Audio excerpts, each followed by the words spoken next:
فیا معاشر المسلمین اعوذ باللہ من الشیطان الرجیم بسم اللہ الرحمن الرحیم قال اللہ تعالیٰ فی کتابہ الکریم ان اللہ وملائکتہ یصلون علی النبی صلی اللہ علیہ وسلم. اما بعد اعوذ باللہ من الشیطان الرجیم بسم اللہ الرحمن الرحیم لقد کان لکم فی رسول اللہ اسوۃ حسنہ. محترم حاضرین اور محترم خواتین، السلام علیکم ورحمۃ اللہ وبرکاتہ. رسول اکرم محمد مصطفیٰ صلی اللہ علیہ وسلم کے ساتھ ہمارا تعلق صرف ایمان، تحقیق، محبت اور عقیدت کی حد تک ہی نہیں، بلکہ اس کے آگے رسول اللہ صلی اللہ علیہ وسلم کی مکمل پیروی، ان کی اطاعت اور پوری زندگی میں اتباع رسول کا بھی ہے. کیونکہ رسول اللہ صلی اللہ علیہ وسلم پر ایمان اور یقین، محبت اور عقیدت کی اصل کسوٹی اتباع رسول تسلیم کی گئی ہے. گویا اس کے بغیر ہمارا ایمان رسول یا نبی صلی اللہ علیہ وسلم پر ہمارا اعتقاد اور ان کی محبت اور عقیدت معتبر نہیں ہے. قرآن مجید میں یہ مضمون جگہ جگہ بیان ہوا ہے اور حدیث رسول صلی اللہ علیہ وسلم نے بھی اس کو طور پر سمجھایا گیا ہے. قرآن مجید میں تو یہاں تک بتایا گیا ہے کہ مسلمانوں کو اس بات سے ڈرنا چاہیے کہ وہ رسول کی نافرمانی کر کے کسی فتنے میں مبتلا نہ ہو جائے، اور زندگی کے مختلف معاملات، مسائل کے سلسلے میں جو بھی احکام یا جو بھی فیصلہ نبی کا ہے اسے نہ صرف ایک تسلیم کریں بلکہ اسے خوش دلی اور اپنے دل کی رغبت کے ساتھ اس کی پیروی کریں یا اسے اپنی زندگی میں اختیار کریں. اس کے برخلاف جو طرز عمل ہوگا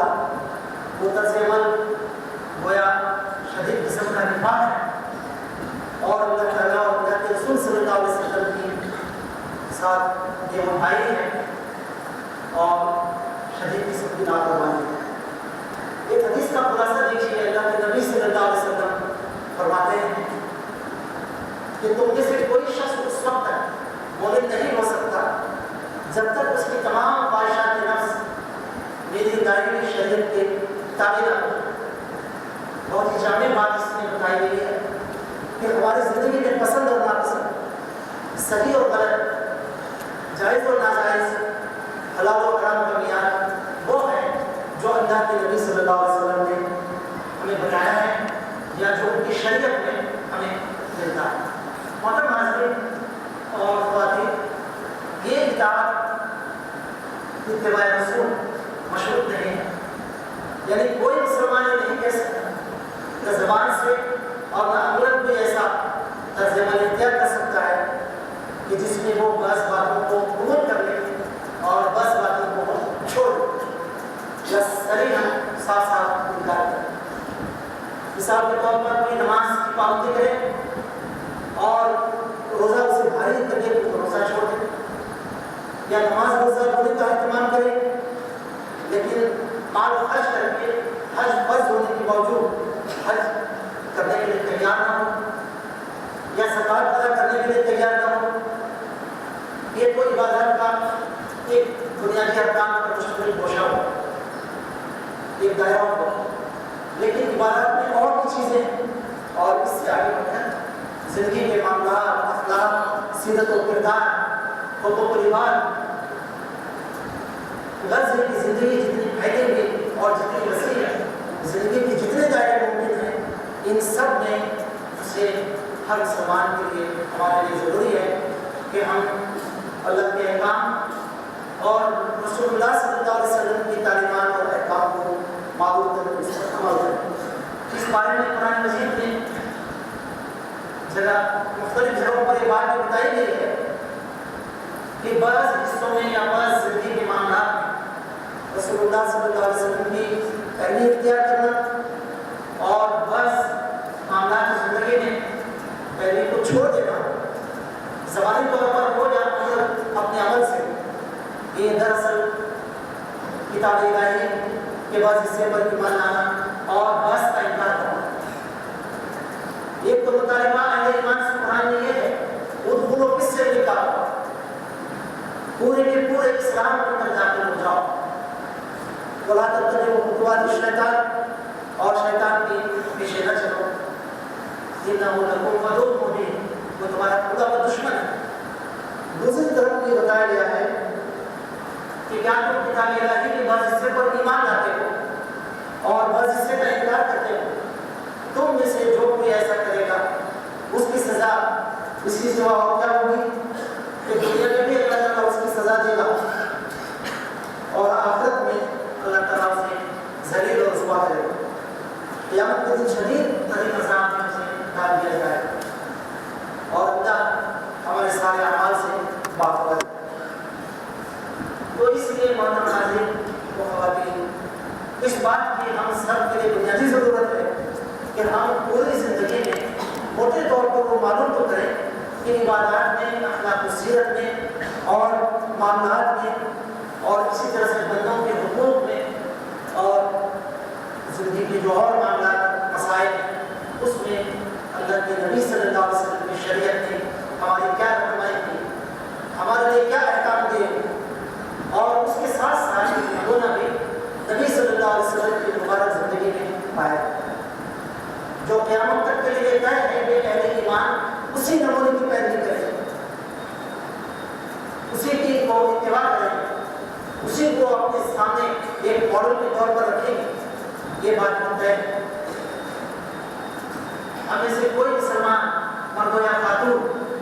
وہ حشر کے میدان میں اللہ کے سامنے لگے تھے کہ اے اللہ مجھے تیرے رسول کا بڑا حکم معلوم نہیں تھا، اگر مجھے معلوم ہوتا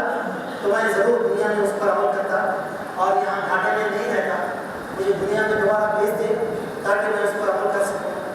تو اللہ تعالیٰ اس بات کو قبول نہیں فرمائے گا اور کوئی دنیا میں واپس دوبارہ آ نہیں سکے۔ یہ ایک ہی زندگی ہمیں ملی ہے اور اسی زندگی میں جہاں ہم دنیا بھر کے علوم سیکھتے ہیں، دنیا بھر کے علوم اور معلومات کا اپنے پاس انبار رکھتے ہیں اور نئی معلومات کی اضافہ بھی کرتے رہتے ہیں، وہاں سب سے بڑھ کر اس چیز کو جاننے کی فکر اور کوشش ہم سب کی ہونی چاہیے کہ جس میں ہماری آخرت کی نجات اور جہنم کے عذاب سے ہم بچ سکتے ہوں اور وہاں اللہ کی جنت کو ہم پا سکیں۔ تو اس لیے آخرت میں اللہ کی بارگاہ میں احکام رسول صلی اللہ علیہ وسلم یا شریعت کے احکام سے ناواقفیت، لا علمی کا یہ عذر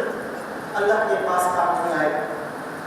میں اس وقت اسوہ رسول صلی اللہ علیہ وسلم میں سے تین چیزوں کو آپ کے سامنے رکھنا چاہتا ہوں۔ یہ بات تو بالکل واضح ہے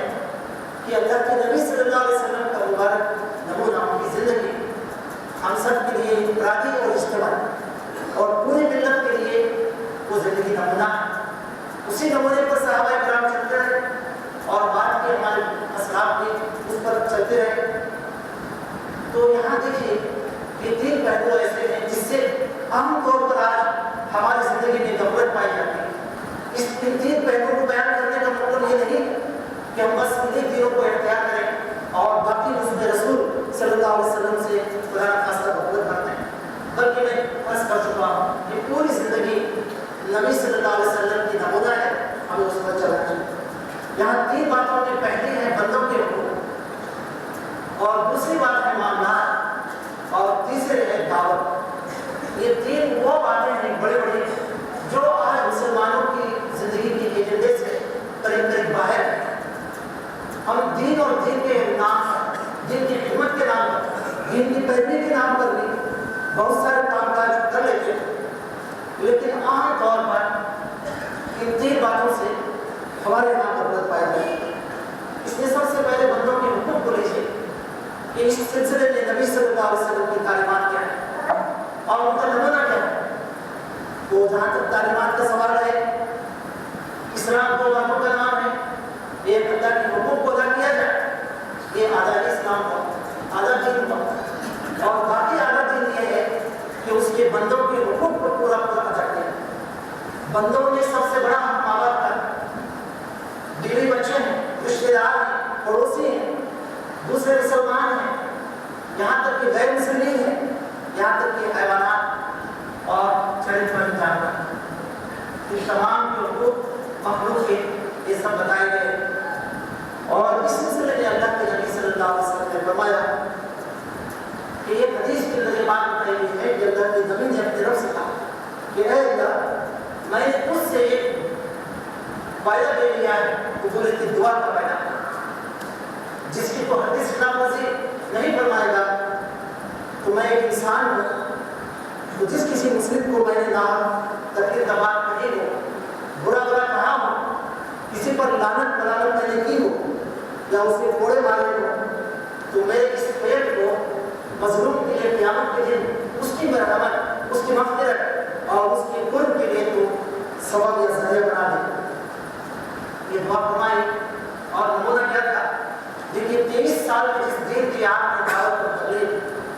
کو انجام دیتے ہوئے نمونے کا اسلامی معاشرہ قائم فرمایا، وہ مسجد الفرقان کے موقع پر اللہ کے رسول صلی اللہ علیہ وسلم کے سر میں درد تھا اور شدید بخار کی کیفیت تھی، آپ کھڑے ہو کر چل بھی نہیں سکتے تھے اور سر پر ایک پٹی بندھی بھی تھی۔ تو اپنے چچا زاد بھائی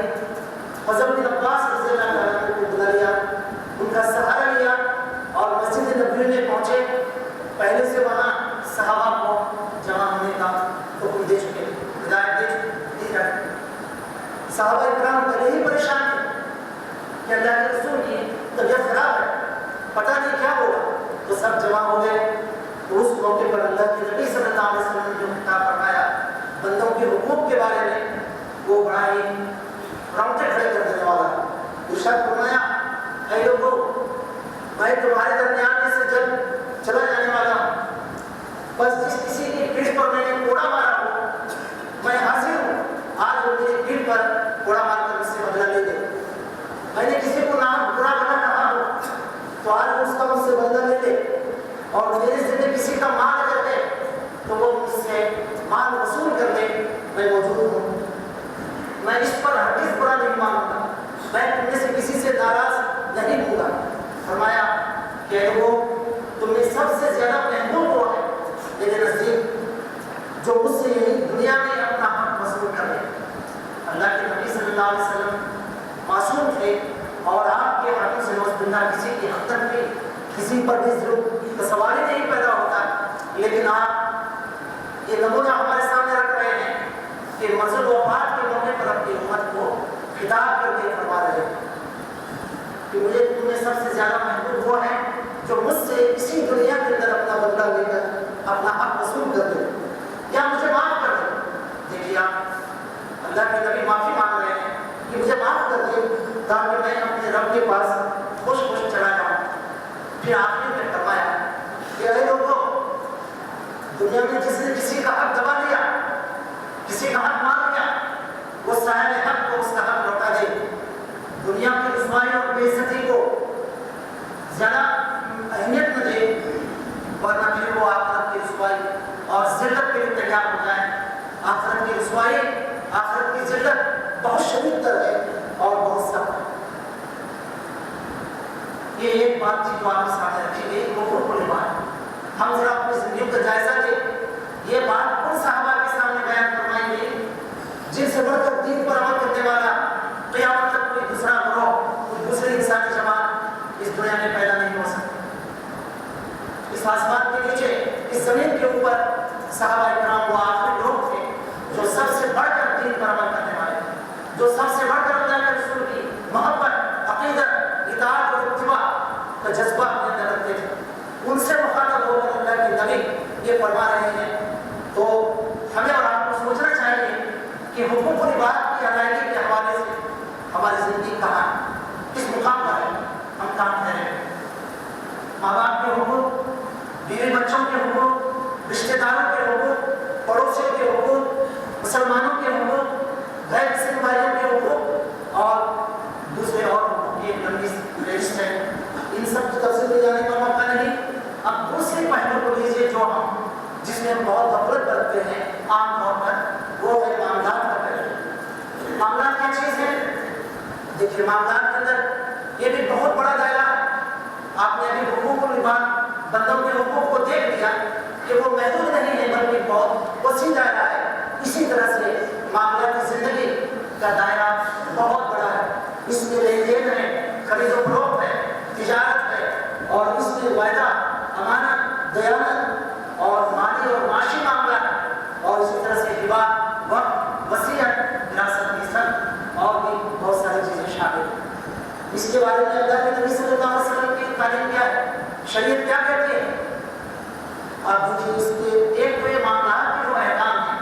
ان سارے احکام کی جو بنیاد ہے یا اس کی جو غرض و بیعت ہے وہ یہ ہے کہ معاملات کی چھے طور پر اگر پابندی کی جائے, نبی صلی اللہ علیہ وسلم کے احکام پر اگر عمل کیا جائے تو اس کے ذریعے سے عدل و انصاف قائم ہوگا, ظلم اور زیادتی کا خاتمہ ہو جائے گا, اور معاشی ترقی اس کے ذریعے سے ممکن ہے. اور اس کے ساتھ ساتھ اس کے ذریعے اللہ کے بندوں کو, اللہ کے مخلوق کو نفع پہنچے گا, نقصان سے وہ بچے گی, ساری انسانیت کو فائدہ پہنچے گا, نفع پہنچے گا. تو یہ اس کی ظلم اور فساد کا خاتمہ بھی, تو یہ اس کی غرض و غایت ہے معاملات میں جو احکام آئے. اس لیے یہ دیجیے آپ حدیث کا خلاصہ میں آپ کے سامنے رکھتا ہوں. ارشاد فرمایا ہے کہ جو شخص بارش پر زمین میں کسی کی ضرورت دے دیتا ہے, اللہ تعالیٰ آخرت میں اسے 7 زمینوں کا خوف پہنائے گا. یا دوسری جگہ یہ بتایا گیا کہ 7 زمینوں کے اندر اسے پھنسایا جائے. یہ حدیث کے اندر بتایا گیا کہ جھوٹی قسم کھا کر اپنے مال کو بیچنے والا تاجر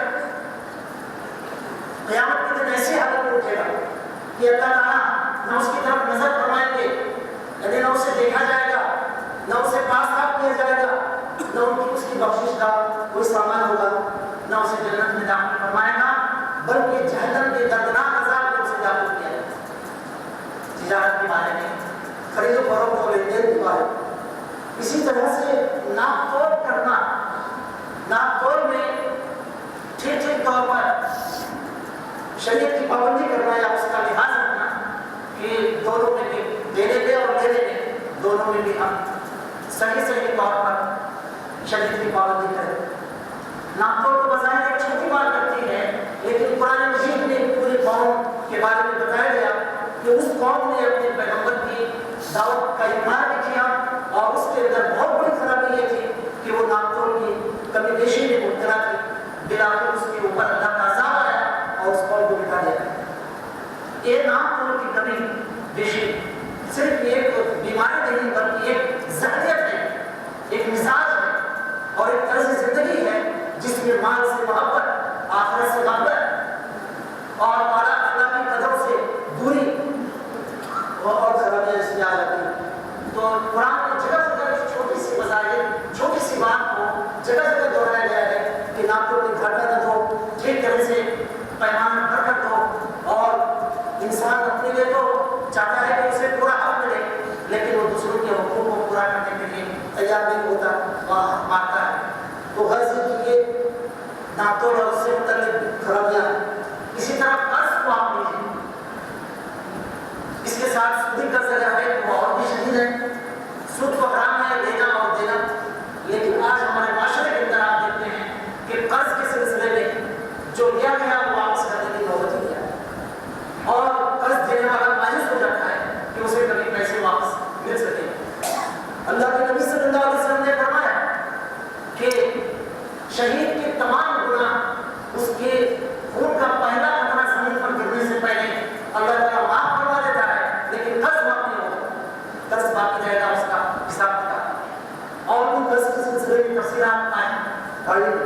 اور اسی طرح سے حرام روزی جس میں رشوت ہے, اور جس میں سود ہے, اور جس میں دھوکہ, فریب اور ناجائز طریقوں سے مال حاصل کرنا. اللہ کے نبی صلی اللہ علیہ وسلم نے فرمایا کہ حرام روزی سے جو جسم پلتا ہے اس جسم کے اوپر جنت حرام ہے اور اسے جہنم کی آگ میں ڈالا جائے. اس کی نمازیں, اس کے روزے, اس کے صدقات, اس کی اور بھلائیاں اور خیرات اللہ تعالیٰ قبول نہیں فرمائیں گے. حرام روزی. یہ بات بھی بتائی گئی کہ قیامت کے قریب حالات ایسے ہو جائیں گے کہ مسلمان مال کے کمانے میں اور خرچ کرنے میں کوئی احتیاط نہیں برتیں گے, بلکہ ہر غلط طریقے سے مال کماتے چلے جائیں گے اور غلط کاموں میں اپنے مال کو خرچ کریں گے. یہ ہمارا شدید گھاٹے کا سودا ہے. صحابہ فرماتے ہیں کہ اللہ کے نبی صلی اللہ علیہ وسلم نے جب بھی خطبہ دیا, اس خطبے میں جب بھی ارشاد فرمایا تو بہت زیادہ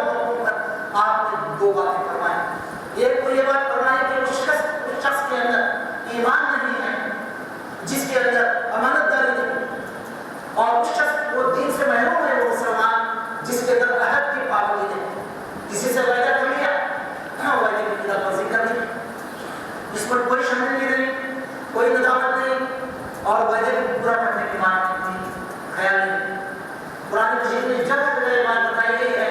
کہ وعدہ انسان جو کرتا ہے آخرت میں اس کی پاسپورٹ اللہ کے پاس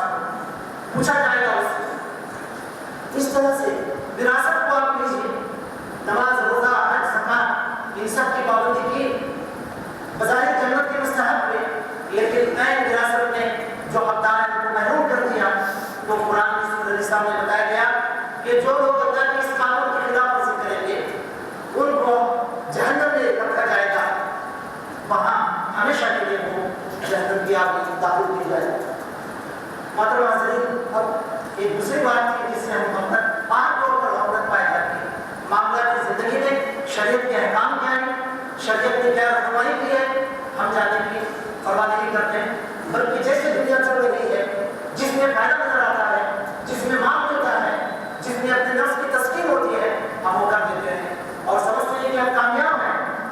لیکن نماز، روزہ، حج و زکات کی پابندی کے ساتھ معاملات زندگی کی خرابی ہمارے لیے جہنم کی آگ کا اندیشہ پیدا کر رہی ہے، ہمارے لیے خطرہ بہت بڑا سامنے لا رہی ہے۔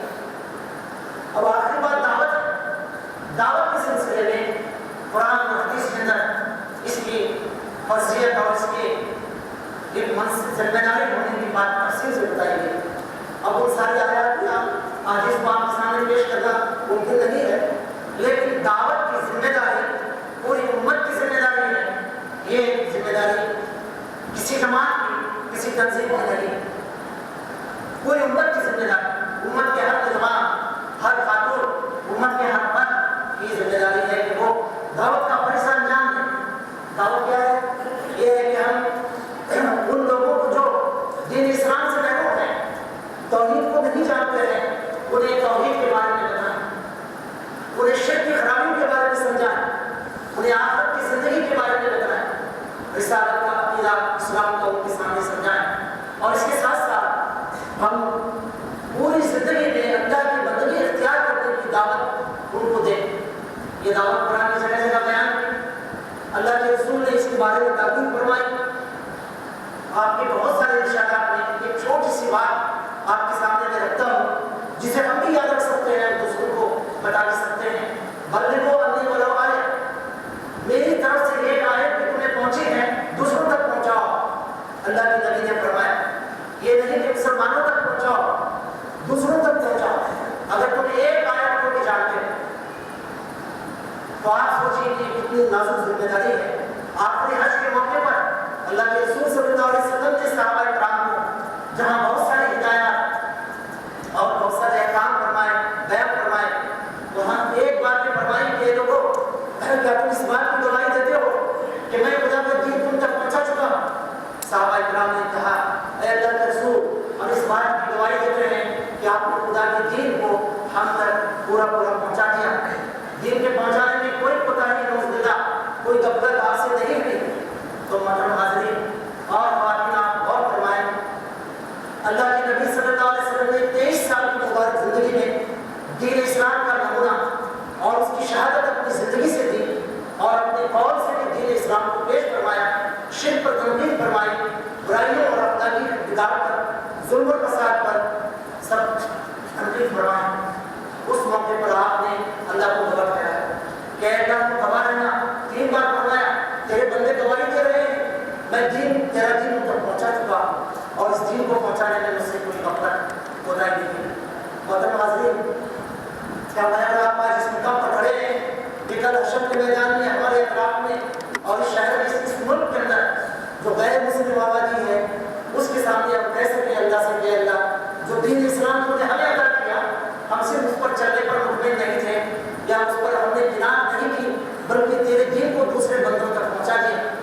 اپنے عمل سے بھی پہنچا دیا، سیرت اور کردار اور اخلاق سے پہنچا دیا، اور اپنے قول سے بھی اس دین کو پورا ان پر واضح کر دیا، دین کی حجت ان پر پوری کر دی کہ اسلامی دین برحق ہے اور اللہ کی طرف سے یہی آیا ہے انسانیت کی بلا، انسانیت کی نجات، انسانیت کے مسائل کا حل اور انسانیت کے لیے عدل و انصاف کا قیام، ظلم و فساد و زیادتی کا ازالہ یا اس کی دوری اسی دین کے ذریعے سے ممکن ہے۔ کیا یہ بات ہم اپنے باشندگان ملک تک پہنچا چکے ہیں؟ یہ گواہی ہمیں دیتے ہوئے اسی ذمہ داری کو پورا کرنے کے لیے صحابہ کرام مکہ اور مدینہ کو چھوڑ کر ساری دنیا میں پہنچے تھے۔ یہ بھارت کی تاریخ بتاتی ہے کہ ہمارے ملک کے اندر 25 صحابہ کرام بھارت میں تشریف لانے کی دعوت کی اور 80 تابعین اس ملک میں دعوت دین کے لیے تشریف لائے، 80 تابعین۔ اس کے بعد پھر اولیاء کرام اور مسلمان سلاطین، مسلمان تاجر، ان سب کا سلسلہ مسلسل چلتا رہا، جس نے اس ملک کے باشندوں تک دعوت دین پہنچی رہی۔ دعوت کے بارے میں غلط فہمیاں بھی، ایک تو خود دعوت کے بارے میں اور دوسرا مدعوین کے بارے میں جو اس ملک کے بارے میں۔ دعوت کے بارے میں بڑی غلط فہمی یہی ہے کہ یہ ہماری ذمہ داری نہیں ہے۔ نماز، روزہ، حج و زکات جس طرح سے ہم فرض سمجھتے ہیں ایسا ہی ایک فریضہ ہم دعوت کو سمجھیں، ہم دعوت کو ایسا ہی فریضہ سمجھیں۔ نماز، روزہ، حج و زکات سے غفلت، لاپرواہی اور اسے چھوڑنے کا جو نقصان ہے، اسی طرح سے دعوت کے فریضے کو چھوڑنے کا نقصان اس دنیا کے اندر بھی ہے اور آخرت کی زندگی کے اندر بھی۔ اسلام یہ بھی ہونا چاہیے۔ تو یہ غلط فہمی دعوت کے بارے میں نہ ہو کہ کسی دینی جماعت یا کسی گروہ یا کسی خاص لوگوں کا یہ فریضہ ہے، ہمیں اس سے لینا دینا نہیں۔ ہمیں ہر فرد کی ذمہ داری اور ہر فرد اس کام کو، ہماری خواتین بھی اس کام کو کر سکتی ہیں، ہمارے نوجوان بھی اس کام کو دعوت نہیں کر سکتے۔ یہ کام اللہ نے آسان بنا ہے، اسے مشکل نہیں رکھا ہے۔ مدعوین کے بارے میں غلط فہمیاں یہ ہیں، آج اس ملک کے اندر 100 کروڑ سے زیادہ وہ لوگ ہیں جو دین کو جانتے ہیں، توحید سے واقف ہی نہیں، وہ لوگ اسلام کے دشمن، مسلمانوں کے دشمن نہیں۔ یہ ہماری بڑی غلط فہمی ہے کہ ہم نے ان کو کفار اور مشرکین بنا لیا اور اللہ سے پہلے ہی جہنم میں بھیج کر بیٹھ گئے اپنی جگہ اقتدار سے کہ ان کو تو سب جنت جہنم تیار ہے، وہاں سیدھے مرتے وہیں جا کے ان کو جنت، ٹھیک ہے، جو کفر و شرک پر مرے گا اللہ اس کا فیصلہ فرمائے گا۔ فیصلے کا اختیار مجھے اور آپ کو نہیں دیا گیا، نہ ان کے دل کو بدل کر ہم انہیں ایمان قبول کروا سکتے ہیں۔ جو کچھ ذمہ داری ہے وہ یہ ہے کہ ہم ان کو اللہ کے بندے سمجھیں، حضرت آدم کی اولاد سمجھیں، اپنے بھائی سمجھیں، اسی ملک کے باشندے سمجھیں اور ان سے نفرت اور دشمنی کو ختم کر کے ان کو گلے لگائیں اور ان تک دین حق کی پیغام کو پہنچائیں، ان کی خدمت، ان کے ساتھ حسن سلوک اور ان کے انسانی حقوق کو ہم ادا کریں۔ یہ انسان ہے، انسانوں کے حقوق پر عائد ہوتے ہیں، اس کے لیے آخرت میں پوچھ ہونے والی، تو ان کے انسانی حقوق کو ہم ادا کریں گے انشاءاللہ۔ آپ دیکھیں گے کہ یہاں کی آبادی اسلام کی طرف آج چلی جائے گی۔ اس ملک کے اندر آج کاموں کا جتنا تھوڑا بہت جو کام ہو رہا ہے وہ کام مجھے پورے ملک میں گھومنے پھرنے جانے کا موقع ملتا ہے، میں دیکھتا ہوں کہ جگہ جگہ لوگ اس دین کو حق سمجھ کر اسے گلے لگا رہے ہیں، اس کی طرف آ رہے ہیں۔ اور آخری بات یہ ہے کہ انسانوں کی مقدمی نجات کا مسئلہ سب سے بڑا مسئلہ ہے۔ ہمیں امن و امان چاہیے، ہمیں معاشی ترقی چاہیے، ہمیں سکون و راحت چاہیے اور بھی بہت ساری چیزیں چاہتے ہیں۔ ان تمام چیزوں کا حصول دعوت کے ذریعے سے ممکن ہے، لیکن ان سب سے بڑھ کر یہ ہے کہ ہم بھی اور یہاں کے باشندگان ملک بھی جہنم کے آگ سے بچیں۔ یہ صرف اور صرف دعوت کے ذریعے ممکن ہے۔ اللہ تعالیٰ سے دعا ہے کہ ہم سب کو ان باتوں پر غور